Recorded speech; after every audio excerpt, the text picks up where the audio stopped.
آلک و اصحابک یا نور اللہ صلی اللہ تعالی علیہ وسلم۔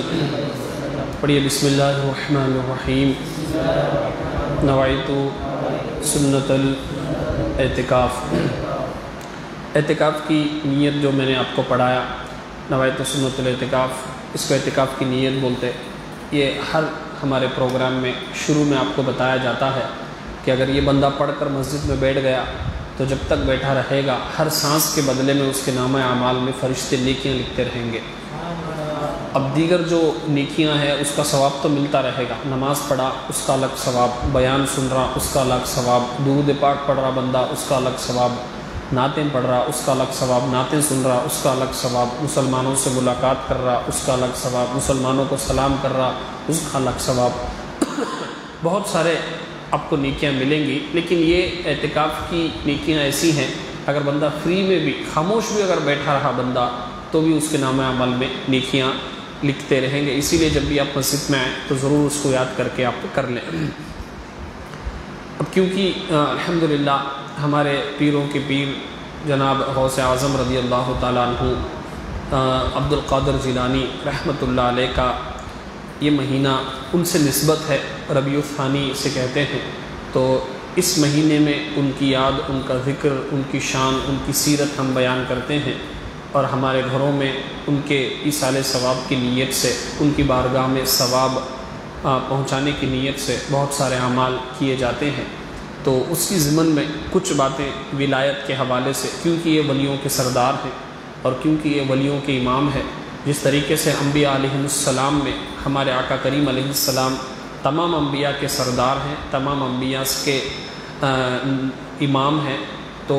ولایت میں، ولیوں میں ہمارے غوث اعظم رحمۃ اللہ علیہ تمام ولیوں کے سردار ہیں، تمام ولیوں کے امام ہیں۔ اور یہ مشہور قول آپ نے کئی مرتبہ اور ہر سال ہم سنتے ہیں کہ ہمارے غوث اعظم فرماتے ہیں کہ میرا قدم تمام اولیاء کے گردنوں پر ہے۔ تو ولایت کے حوالے سے کچھ باتیں انشاءاللہ آج ہم سنیں گے۔ کل سیٹرڈے جو ہمارا پروگرام ہوتا اس میں 11ویں شریف کا تو کیا، یہ مہینے میں کرنا کیا، اور خالی مٹن ہی بنانا کیا، اور جو ہمارے ہاں سویٹ بنایا جاتا جسے گھوڑے ملیدہ بولتے ووچ بنانا کیا، اور جمعراتچ کرنا کیا، اور رات کچھ کرنا کیا، سامنے رکھ کچھ فاتحہ دلانا کیا، اور یہ مہینے میں نہیں کر سکے تو، اور گھر میں اگر کسی کا انتقال ہو گیا تو اس سال ہمیں نہیں کرتے، سب کو دعوت دے کچھ بلانا کیا، گھر میں جو عورتیں حیض اور نفاس میں جن کی منتھلی پیریڈس وغیرہ ہوتے ہیں ان دنوں میں وہ کھانا وغیرہ بنا سکتے کیا نہیں، اور وہ کھانا کھا سکتے کیا نہیں، اور اسے کرنے کے لیے لوگوں سے مسجد مدرسے کے قریب کر رہے تو چندہ لے سکتے کیا نہیں، اور اسی طریقے سے مرغی کا گوشت نہیں چڑھا سکتے اس میں، اور جھنڈا چڑھانے کے حوالے سے چاہے وہ گھر کے اوپر ہو یا مسجد کے اوپر ہو، یا جسے ہمارے ہاں جھنڈا کٹا بولتے ہیں وہاں چڑھانے کے حوالے سے جلوس جو نکالا جاتا ہے، اور ہمارے ہاں محبوب سبحانی کا گھوڑا ایک کانسیپٹ ہے، اس کا کیا کانسیپٹ ہے، یہ تمام چیزیں کل جو ہمارا سیٹرڈے کا اجتماع ہوتا، یہ سیٹرڈے بھی اور آنے والا سیٹرڈے بھی انشاءاللہ اس پر ڈیٹیل میں ہم کلام کریں گے، علماء نے جو باتیں بتائی ہیں۔ اب کچھ باتیں انشاءاللہ ولایت کے حوالے سے میں آپ کو بتاؤں گا،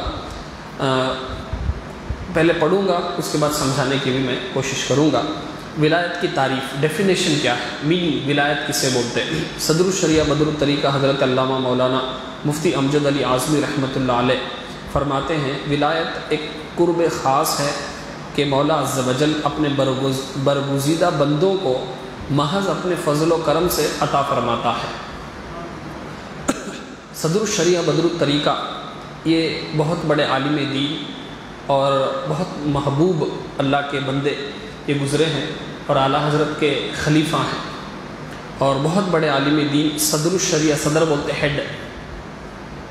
اس زمانے میں اعلیٰ حضرت نے ان کو شریعت کا ہیڈ بنایا تھا، ہندوستان اور اس میں پاکستان وغیرہ بھی اس میں ان کو تھا، تو شریعت کا ہیڈ آف دا شریعہ جسے بولتے ہیں، ہمارے یہاں HOD وغیرہ ہوتا تو شریعت کے حوالے سے ان کو بڑا بنایا گیا تھا۔ صدر الشریعہ ان کا لقب ہے۔ ان کا نام مولانا مفتی امجد علی اعظمی محمد امجد، یہ نام آپ رکھ سکتے ہیں ان کی نسبت سے، اور ان کی نسبت سے بہت سارے مدرسے آج بھی ہندوستان پاکستان میں دارالعلوم امجدیہ کے نام سے آج بھی مشہور ہے، یہ انہی کا فیضان ہے۔ اور ایک کتاب ہے بہار شریعت، یہ فقہ حنفی کی انسائکلوپیڈیا بولتے ہیں اسے، یعنی ہمارے جو 4 امام ہیں اس میں امام اعظم ابو حنیفہ ٹاپ کیٹیگری میں آتے، تو ان کے ماننے والے جتنے بھی ہیں تو انہوں نے کتاب لکھی ہے بہار شریعت، یہ 3 والیومز میں ہے، 3 جلدوں میں ہے۔ اگر یہ 3 جلد اگر بندہ پڑھ لیا اور صحیح سمجھ لیا تو وہ ایک عالم بن جاتا۔ فقہ حنفی کی عالم بنانے والی کتاب ہمارے پاس ایک جلد ہے، اور لے لیں آسانی ہوتی دکھانے کے لیے۔ تو یہ کتاب انہوں نے لکھی، تو ان کی سیرت آپ پڑھیں، میرا ٹاپک وہ نہیں ہے، ہاں وہی کچھ تو یہ ان کی سیرت کے بارے میں میرا ٹاپک نہیں ہے، پھر کبھی انشاءاللہ موقع ملا۔ یہ ایک کتاب ہے بہار شریعت، ایسے 3 کتابیں، یہ نمبر 1 پہلی جلد ہے، اسی دوسری اور تیسری بھی جلد ہے، اس میں ڈیٹیل مسائل نماز کے بارے میں، روزے کے بارے میں، عقیدے کے بارے میں، اللہ کی ذات و صفات، فرشتوں کے بارے میں، جنات کے بارے میں، اور جو باطل فرقوں نے جو ہمارے آقا علیہ السلام کی شان میں گستاخی کی ان کے حوالے بھی ہے، جو دوسرے فرقے ہیں اہل سنت سے ہٹ کر، یہ تمام ہے۔ اردو سیکھ لیں آپ، انشاءاللہ یہ کتاب پڑھنے کا آپ کو بھی شرف ملے گا۔ اس میں لکھا گیا کہ فقہ حنفی کی عالم بنانے والی کتاب، یعنی اگر ایک کتاب، یہ 3 جلدیں ہیں ایسی 2 بھی، تو پڑھ لیا بندہ تو انشاءاللہ انہیں عالم بن جاتا۔ اس میں اتنے مسائل ہیں، ڈیٹیل میں بہت سارے مسائل ہیں، عدت کے حوالے سے، بچوں کی تربیت کے حوالے سے، مطلب پورا ایک عالم بن جاتا ہے انشاءاللہ۔ ان کی سیرت کے بارے میں آپ پڑھیں، یوٹیوب وغیرہ میں کہیں بیان مل گیا تو آپ کو، مفتی امجد علی اعظمی رحمۃ اللہ علیہ، ان کے بارے میں علماء فرماتے تھے یہ کام کی مشین ہے۔ کیا بولتے تھے ان کو؟ انہوں ریسٹ اتنا کم کیا کرتے تھے، بعض روایتوں کے مطلب قول کے بارے میں صرف 3 سے 4 گھنٹے انہوں ریسٹ کرتے تھے، کہتے 24 آورس میں، اتنا زیادہ کام کیا کرتے تھے، اتنا زیادہ۔ ان کو نام ہی چلیے رکھ دیا گیا تھا کہ کام کی مشین ہے، کیونکہ ان کا نام آ گیا تو ان کے نام کے بعد ان کا ذکر کیے بغیر مجھے آگے جانا پسند نہیں آیا، اسی لیے کچھ باتیں میں ان کے بارے میں بول رہا ہوں۔ تو آپ پڑھیں ان کی سیرت، آپ کی عقلیں حیران ہو جائے گی۔ یہ ایکچولی ڈاکٹر تھے، حکیم تھے، اعلیٰ حضرت ان کو عالم تھے، لیکن اعلیٰ حضرت انہیں موٹیویٹ کر کے، اعلیٰ حضرت نے انہیں ترغیب دلا کر اتنا بڑا کام ان سے لیا۔ یہ حکیم تھے، اعلیٰ ضمن بات آگے تو بتاتا چلو، حکیم تھے اس زمانے کے۔ اعلیٰ حضرت ان کو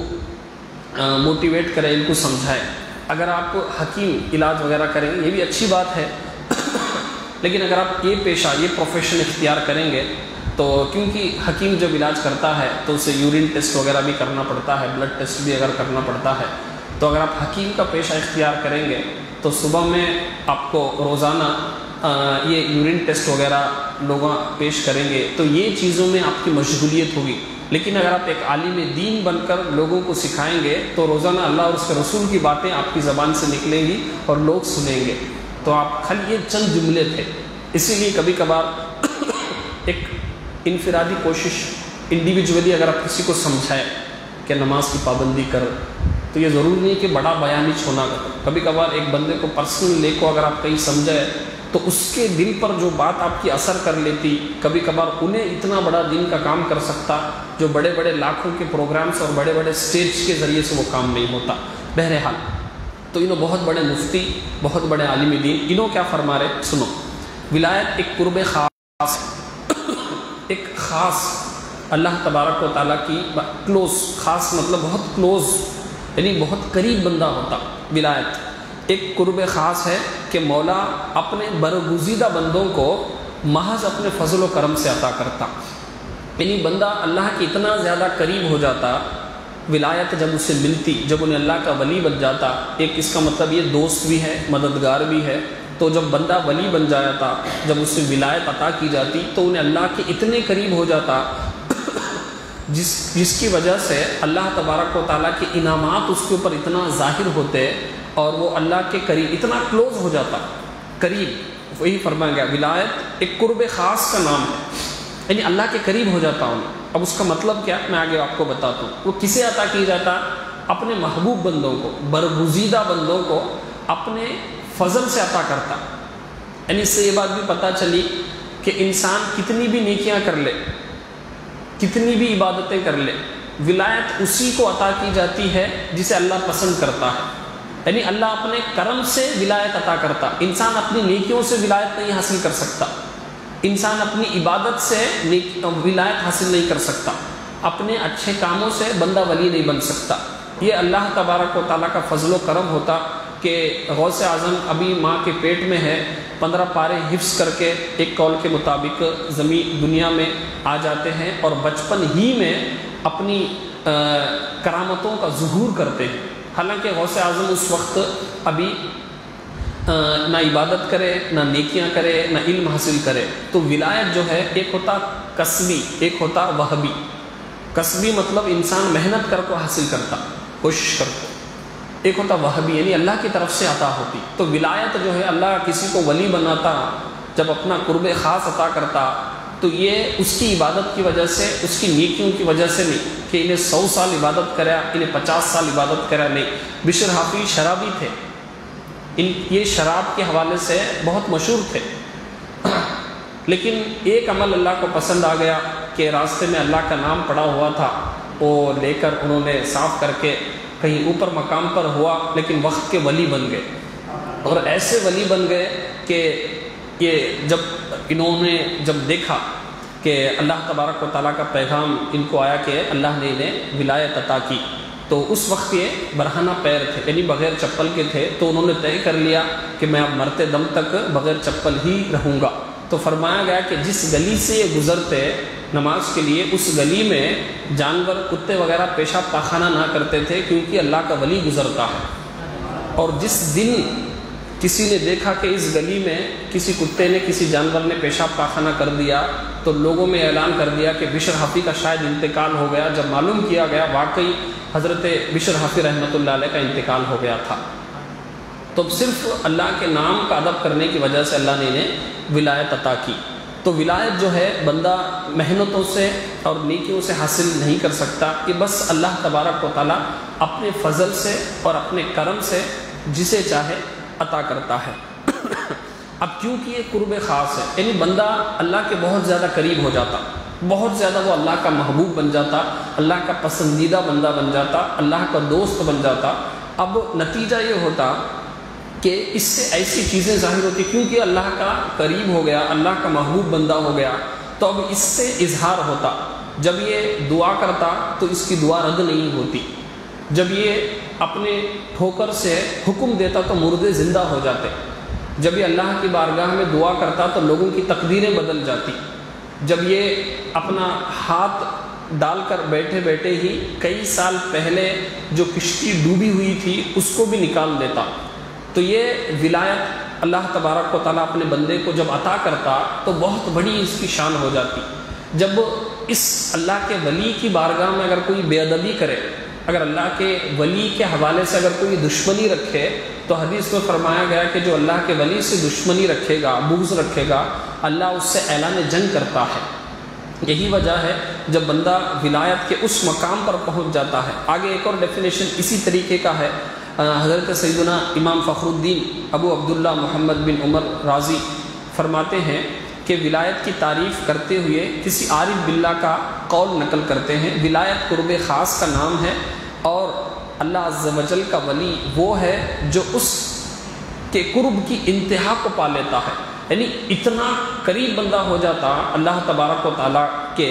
جب حدیث میں فرمایا گیا کہ بندہ جب بولتا ہے تو اللہ کا کلام ہوتا ہے، جب وہ دیکھتا ہے تو اللہ تبارک، دیکھتا وہ ہے لیکن اللہ تبارک و تعالیٰ کی نظر ہوتی ہے، پکڑتا وہ ہے لیکن ہاتھ اللہ کا ہوتا ہے اس کی شان کے مطابق، اتنا زیادہ وہ اللہ کے قریب ہو جاتا۔ جب وہ دعائیں کرتا ہے تو اس کی دعائیں قبول ہو جاتی، جب اس کی بارگاہ میں اگر کوئی بے ادبی کرے تو وہ اپنا ایمان ضائع کر لیتا ہے۔ اللہ کے ولی کی اتنی بڑی شان ہوتی ہے، جب وہ دعائیں کر لے اس کے لیے دور و نزدیک کا کوئی فیصلہ نہیں ہوتا، کیونکہ وہ اللہ کے زیادہ قریب ہو جاتا۔ اللہ تبارک و تعالیٰ کی قدرت کا اظہار اس کی کرامتوں کے ذریعے سے ہوتا، جیسے اللہ تبارک و تعالیٰ جو چاہے کر سکتا، اس کی قدرت میں کوئی چیز کی کمی نہیں ہے۔ تب کیونکہ وہ بندہ اللہ کے قربہ خاص میں اب اسے مقام مل گیا، اب اللہ کا بہت زیادہ قریب ہو گیا، اللہ تبارک و تعالیٰ کا محبوب بندہ ہو گیا، تو اب وہ جو دعا کرے گا اللہ تبارک و تعالیٰ اس کی دعا کو قبول کرے گا۔ غوث اعظم کی بارگاہ میں ایک عورت آتی کہ کئی سال ہو گئے شادی ہو کر لیکن اولاد نہیں ہے، اب اس کی قسمت میں بظاہر اولاد نہیں تھی، تو غوث اعظم اللہ کی بارگاہ میں دعا کرتے کہ مولا اسے اولاد عطا کر، تو اللہ تبارک و تعالیٰ کی بارگاہ سے آواز آتی کہ عبد القادر اس کی قسمت میں اولاد نہیں ہے، تو اب خود غوث اعظم اللہ کی بارگاہ میں دعا کرتے ہیں مولا تو جانتا تھا کہ اس کی قسمت میں اولاد نہیں ہے، تو پھر اس کی دل میں آخر یہ بات ڈالی کیوں گئی کہ یہ میرے پاس آئے تو مجھے پوچھے، آخر یہ کیوں تھا؟ اگر رسوا کرانا ہی ہے اس بندی کے سامنے تیرے بندے کو، اگر مجھے رسوا کرانا ہی ہے تو اسے میرے پاس بھیجا کیوں؟ تب اللہ کی بارگاہ میں یہ راز و نیاز کی باتیں ہوتی، تب فوراً ندا آتی کہ اللہ تبارک و تعالیٰ نے اس کے تقدیر کے فیصلے کو بدل دیا، اب محبوب اب تو بتا کہ اسے کتنی اولادیں دی، پوچھنے تو ایک اولاد آئی تھی، تو پھر عرض کرتے مولا اسے 7 اولادیں عطا فرما۔ تو یہ جب بندہ اللہ کے قرب خاص میں جب وہ ولایت کا مقام ہو جاتا تو اس کی ٹھوکروں سے مردے زندہ ہو جاتے۔ یہ شان غوث اعظم رضی اللہ تعالیٰ عنہ کی اور دیگر اولیاء کرام کی بھی یہی شان ہو جاتی ہے کہ جب وہ اللہ کی بارگاہ میں جو دعا کرتے ہیں اور جو مانگتے ہیں اللہ تبارک و تعالیٰ انہیں وہ عطا کرتا ہے، اور ان سے جو دشمنی کرتا ہے کیونکہ وہ اللہ کا خاص بندہ ہو گیا۔ اب جیسے دنیا میں اگر کوئی کسی کا کلوز ہو گیا، کلوز فرینڈ ہو گیا، اگر بہت قریب ہو گیا تو جس طریقے سے اس کی ہر چیز اس کی ہو جاتی، جس طریقے سے اس کی قدرت و اختیار اس کے ساتھ ہو جاتا، تو اللہ تبارک و تعالیٰ کا بندہ جب اس کا ولی بن جاتا تو اللہ تبارک و تعالیٰ کی غیرت اس بات کو گوارا نہیں کرتی کہ اس کے ولی سے کوئی دشمنی کرے۔ غوث اعظم ابھی طالب علم تھے، ابھی اسٹوڈنٹ تھے، تو تب غوث اعظم کے ساتھ ابن سقا ایک اور بندہ تھا اور اس کے ساتھ ایک اور بھی تھا، تو غوث اعظم کے ساتھ وہ دونوں مل کر انہوں نے ایک اس دور کے جو بہت بڑے ولی تھے، بہت بڑے غوث تھے، ان سے ملاقات کے لیے نکلنے کا ارادہ کیا۔ تینوں چلے۔ جو ابن سقا تھا وہ اس نیت سے گیا کہ میں کچھ سوالات کروں گا اس ولی سے تاکہ وہ اگر میرا صحیح جواب دے گا تو اسے میں اللہ کا ولی مانوں گا، نہیں تو نہیں۔ اب یہ آزمانے گیا تھا، ٹیسٹ کرنے گیا تھا۔ ایک اور بندہ تھا تو اس نے بھی یہی کہا تھا کہ میں بھی اس بندے کو، اس ولی کو ٹیسٹ کروں گا، آزماؤں گا، لیکن اس کے اندر شدت کم تھی۔ لیکن غوث اعظم اس ارادے سے گئے کہ میں صرف ایک اللہ کا ولی ہے، اللہ کا نیک بندہ ہے، صرف ان کی زیارت کر کے برکت حاصل کرنے کے لیے میں جاؤں گا، اسی نیت سے وہ گئے تھے۔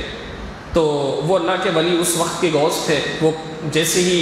یہ تینوں گئے وہاں، اس میں غوث اعظم رضی اللہ تعالیٰ عنہ بھی، غوث اعظم اسٹوڈنٹ تھے، پڑھنے والے تھے، تو ان کی نظر جب ان تینوں پر پڑی تو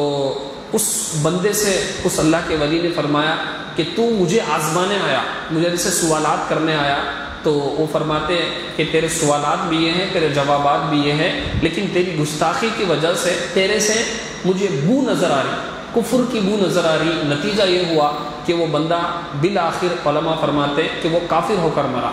اور وہ اور ایک بندہ جو تھا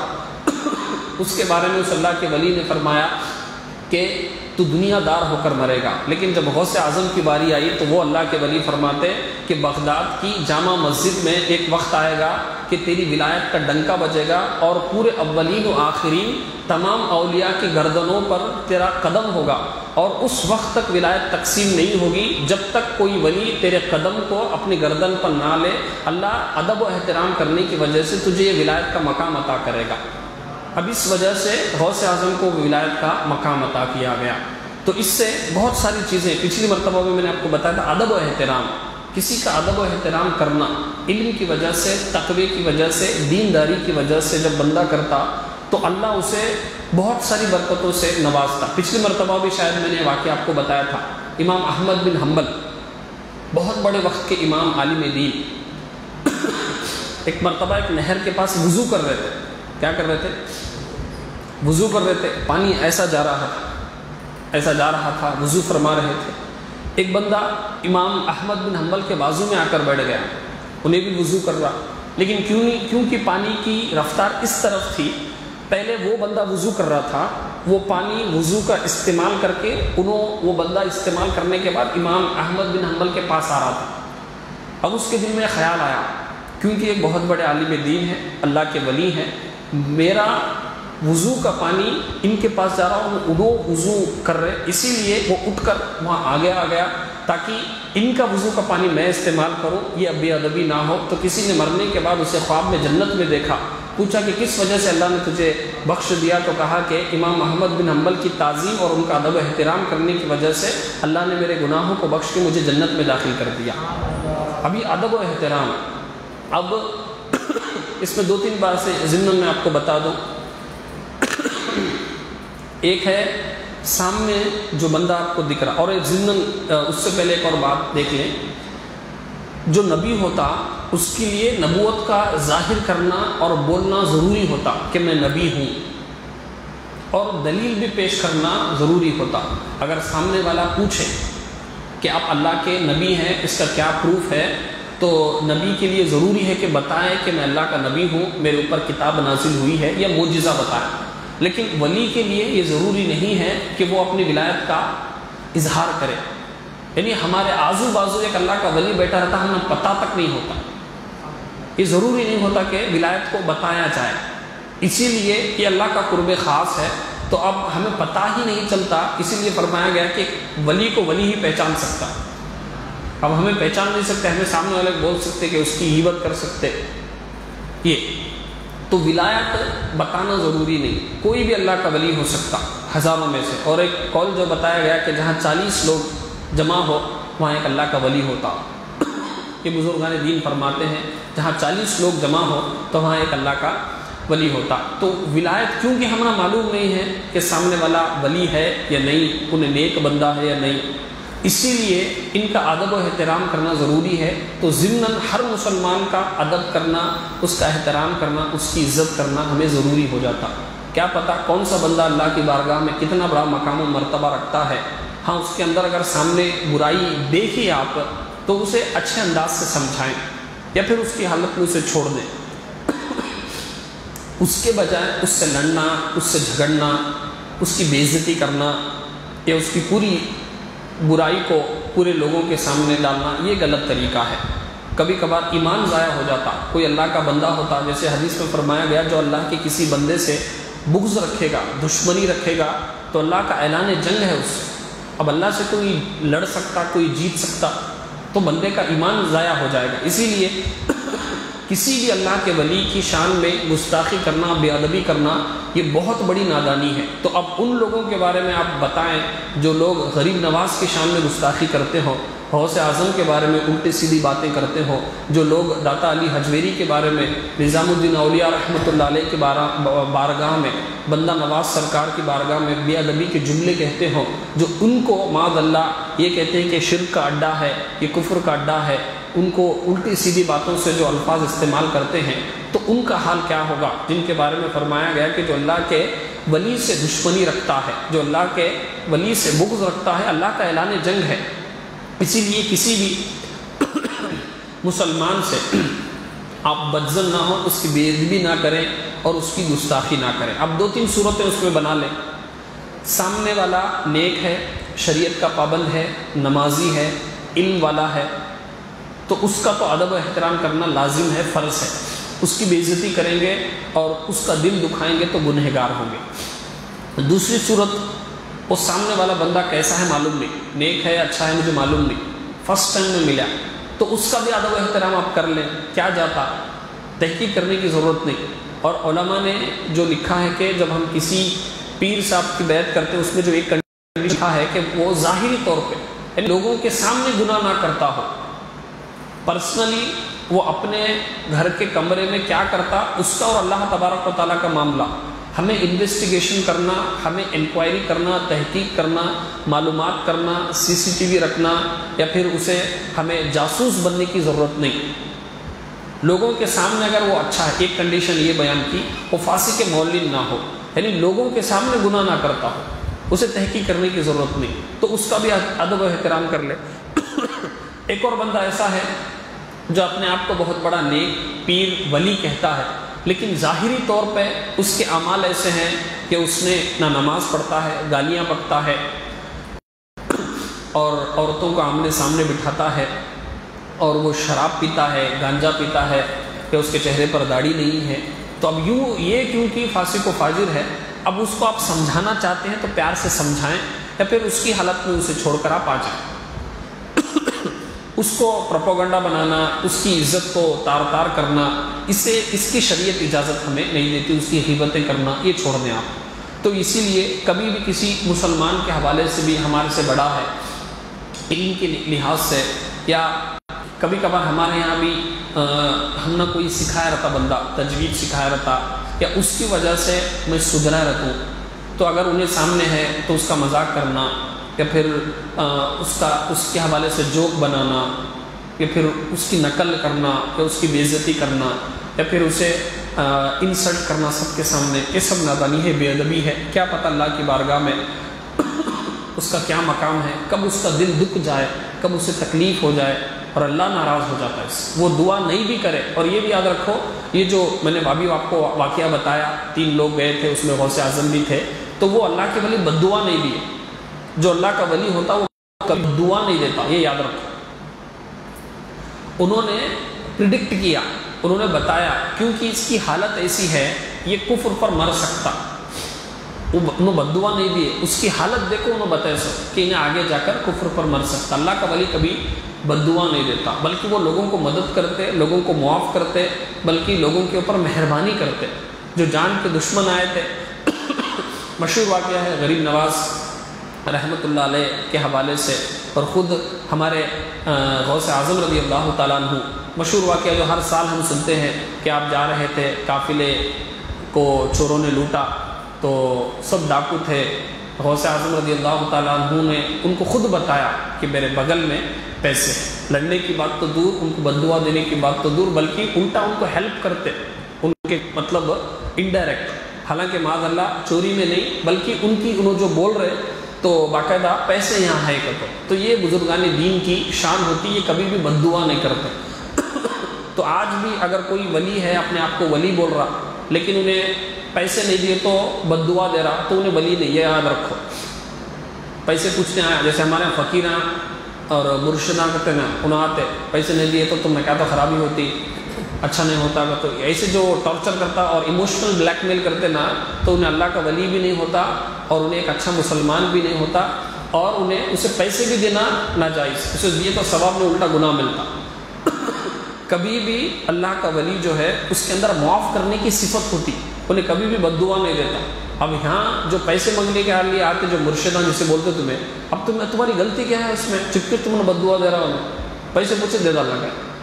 نہیں دیے تو. اعلیٰ حضرت کے بارگاہ میں بھی ایک ایسا ہی بندہ آیا تھا، مشہور واقعہ آپ نے سنا ہوگا کہ آپ پیسے دو، 10 روپے دو، یا پھر 1 آنا دو، 2 آنا دو، نہیں تو گھر الٹا ہو جائے گا آپ کا. تو اعلیٰ حضرت نے کہا کہ پیسے مانگ رہا تو پیسے مانگ، پیسے مل جائیں گے، لیکن شریعت کے خلاف جو یہ بات بول رہا، اس سے رجوع کر، اس سے توبہ کر. اسی دوران گھر کے اندر سے آواز آئی، خواتین گھر میں اعلیٰ حضرت کی امی وغیرہ تھے، تو انہوں بولے کہ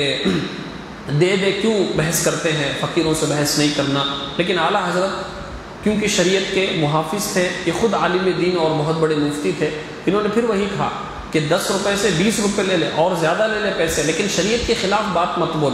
تو اسی دوران اعلیٰ حضرت کے بیٹے مفتی اعظم اوپر سے نیچے گر گئے. اب عورتیں کیونکہ ان کا ایمان اور عقیدہ تھوڑا بہت کمزور ہوتا، تو فوراً بول دے، دیکھو کہانی کہ خواہ اپنے ان سے الجھا اور آپ ان سے بحث کی، دیکھو پیسے نہیں دیے، اور مفتی اعظم ہند مصطفیٰ رضا خان رحمۃ اللہ علیہ وہ نیچے گر گئے. تو اعلیٰ حضرت فرماتے کہ آقا علیہ السلام کی شریعت پر ایک مصطفیٰ رضا خان، ایسے ہزاروں مصطفیٰ رضا خان کو میں قربان کر دوں گا، لیکن شریعت پر کمپرومائز نہیں ہوں گا. اسی جملے پر فوراً مصطفیٰ رضا خان اعلیٰ حضرت کے بیٹے کھڑے ہو گئے، کچھ بھی نہیں ہوا تھا ان کو اوپر سے گرنے کے باوجود بھی. اور اس سے بولتے، اس فقیر سے بولتے اعلیٰ حضرت، ان کا اعلیٰ حضرت کا جو نالین تھا، جوتا تھا، اسے الٹا کر کے فرماتے کہ اگر تیری ولایت میں اور تیری باتوں میں اگر اتنی طاقت ہے تو اس جوتے کو سیدھا کر کے بتا. وہ نہیں کر پایا، یہ مجبور ہو گیا. تو ایسے جو شعبدے بازیاں بتاتے ہمیں فوراً ڈر جاتا ہے. ہمارے یہاں ایک میسج ڈرا ڈالتا ہمارا کہ 10 لوگوں کو فارورڈ نہیں کرا کر بولے تو شام تک کیا تو ہوتا، کہ 10 لوگوں کو فارورڈ کرو تو نہ اچھی خبر آتی. یہ ایمان اور عقیدے کی کمزوری ہے. یہ سب چیزوں سے کیا بھی نہیں ہوتا. اور وہ جو واقعی اللہ کا ولی ہوتا، اور یہ جو ہمارے یہاں ضمن بات آ گئی تو بتاتا چلو، جو پیسے مانگنے والے آتے، جو ٹرانسجینڈر وغیرہ ہوتے، جو خود بخود اپنے آپ کو بناتے، یہ ناجائز حرام ہے. اب انہوں زبردستی پیسے مانگتے. یاد رکھو، اگر ان سے بچنا چاہ رہے آپ تو بچیں، لیکن مجبوری میں اب وہ الٹی سیدھی حرکتیں کریں گے. اگر ایسا مجبوری میں اگر آپ دیے تو آپ کے اوپر کیا بھی گناہ نہیں، لیکن آپ ان کو سمجھا کر بول سکتے، بھیج سکتے، آپ کو اپنے پیسے آپ بچا سکتے، تو آپ کے اوپر ضروری ہے کہ آپ ان کو پیسے نہ دیں.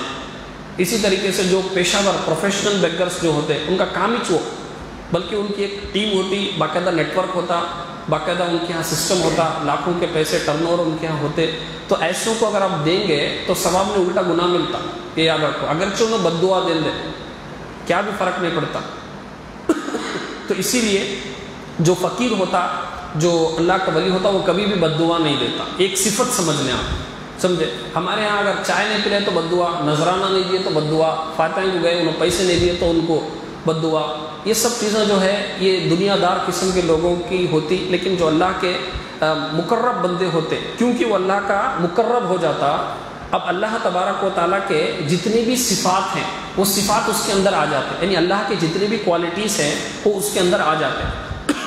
اللہ تبارک و تعالیٰ معاف کرنے والا ہے، رحمان و رحیم ہے. وہ 70 ماؤں سے زیادہ محبت کرنے والا اور گناہوں پر پردہ ڈالنے والا ہے. تو جو بندہ اللہ کے قرب خاص میں اس کو مقام مل جاتا، اب وہ کیسا ہو سکتا ہے کہ وہ چھوٹی چھوٹی بات پر بدلہ لے اور چھوٹی چھوٹی بات پر اللہ کے بندوں کو وہ ستائے. تو اسی لیے اعلیٰ حضرت اور غوث اعظم رضی اللہ تعالیٰ عنہ، جتنے لوگوں نے غوث اعظم کو ستایا، تکلیف دی، یہ تمام جتنے بھی بزرگان دین ہیں، انہوں نے کبھی بھی ان کو بد دعا نہیں دی.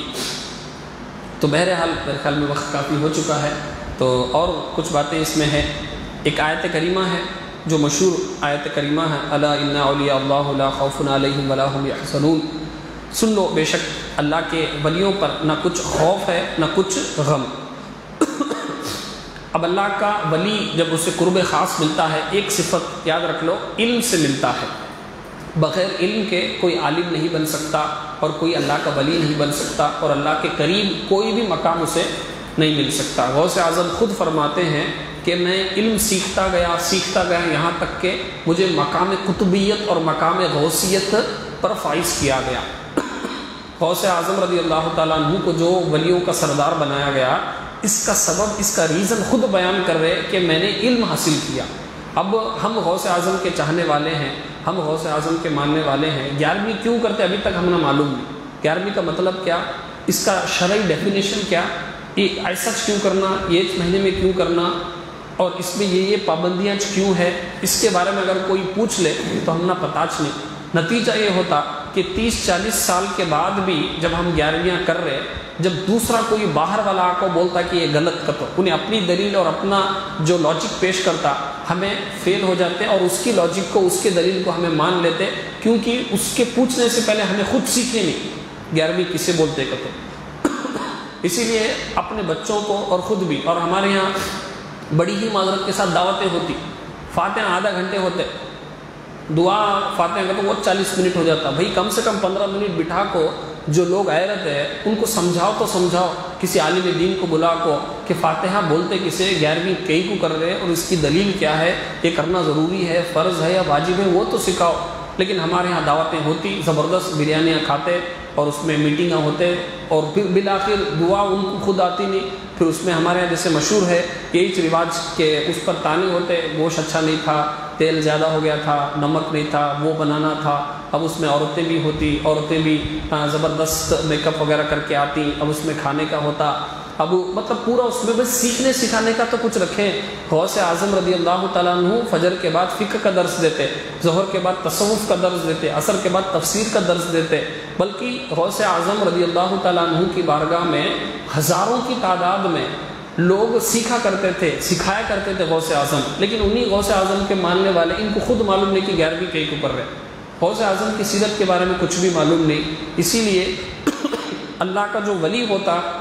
وہ علم دین اس کے اندر ہوتا اور وہی ولی بن سکتا جو عالم ہے۔ آج کل ہمارے ہاں جو جاہل اپنے آپ کو ولی اور اپنے آپ کو پیر بنا کر بیٹھے ہیں، اسی کی وجہ سے سنیت کا اور اہل سنت کا سب سے بڑا نقصان ہوا ہے۔ تو کوئی بھی ولی جو ہے بغیر علم کے ولی نہیں بن سکتا کوئی بھی بندہ، اور بیعت ہونے کے لیے بھی ایک شرط ہمارے علماء نے یہی بیان کی کہ وہ عالم دین ہونا ضروری ہے۔ لیکن ہمارے یہاں پبلک زیادہ ہے، وہ ہا ہو چھو اس طریقے کی حرکتیں کرتا ہے، اس کا لباس عجیب و غریب ہے، لمبے لمبے بال ہے، وہ الگ الگ اپنے نام رکھے ہیں، ایک حیرت انگیز ایک یونیک چیز کو دیکھ کر ہمیں اس کے گرویدہ ہو جاتے، لیکن اس کے اندر کتنا علم ہے، لوگوں کو کیا سکھا رہا، اس سے دور دور تک کوئی نام و نشان نہیں ہوتا۔ ان کو بدنام کرنے کی بھی ضرورت نہیں، ان کو ٹارگٹ کرنے کی بھی ضرورت نہیں، آپ خود صحیح علماء کے ساتھ رہیں، علم سیکھیں، مسائل حاصل کریں، اور تحریک سنی دعوت اسلامی کا یہی مشن ہے۔ ہمارے جو الگ الگ جگہ پروگرامز ہوتے ہیں کہ علم سیکھیں، مسائل سیکھیں، معلومات حاصل کریں، اور ہمارے جو یہ ویکلی پروگرامز ہوتے ہیں یہ خود ایک ٹریننگ سیشن ہوتا، اس میں بزرگان دین کا ادب و احترام بھی بتایا جاتا اور بزرگان دین کا جو مشن ہے وہ بھی بتایا جاتا۔ ایک آخر میں بات بتا کر گفتگو کو ختم کروں، جتنے بھی بزرگان دین ہیں، کسی بھی بزرگ کے مزار پر آپ چلے جائیں، ان کا پلیس آف برتھ دیکھیں اور ان کا پلیس آف ڈیتھ دیکھیں، وہ جہاں پیدا ہوئے وہ جگہ دیکھیں، جہاں وہ دفن ہے وہ جگہ دیکھیں۔ 99% بزرگان دین کے پیدا ہوئے سو جگہ جو تھی وہ الگ رہتی، لیکن جہاں وہ دفن ہے وہ الگ ہی ہوتی۔ غریب نواز سیستان میں پیدا ہوئے تھے، لیکن ان کی مزار اجمیر شریف میں ہے۔ غوث اعظم جیلان میں پیدا ہوئے تھے، ان کی مزار بغداد میں ہے۔ جتنے بھی بزرگان دین، صحابہ کرام مکہ مدینے سے نکلے تھے، 1 لاکھ سے زیادہ صحابہ کرام تھے، لیکن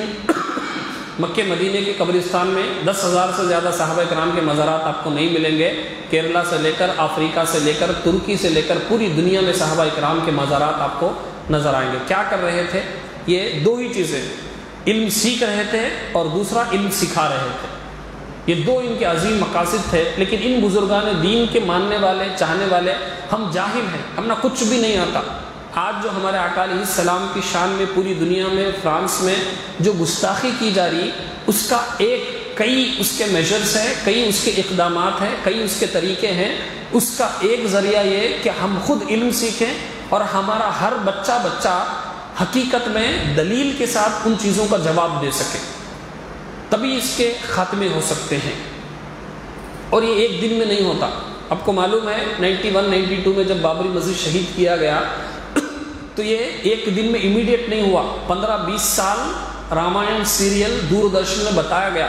تب بتانے کے بعد تب لوگوں کے احساسات اور جذبات کو ابھار کر تب رام جنم بھومی کے نام سے بابری مسجد کو شہید کیا گیا۔ تو کون سی بھی چیز ایک دن میں نہیں ہوتی، اٹ ٹیکس ٹائم، ہمیں کئی سالوں محنتیں کرنی پڑتی۔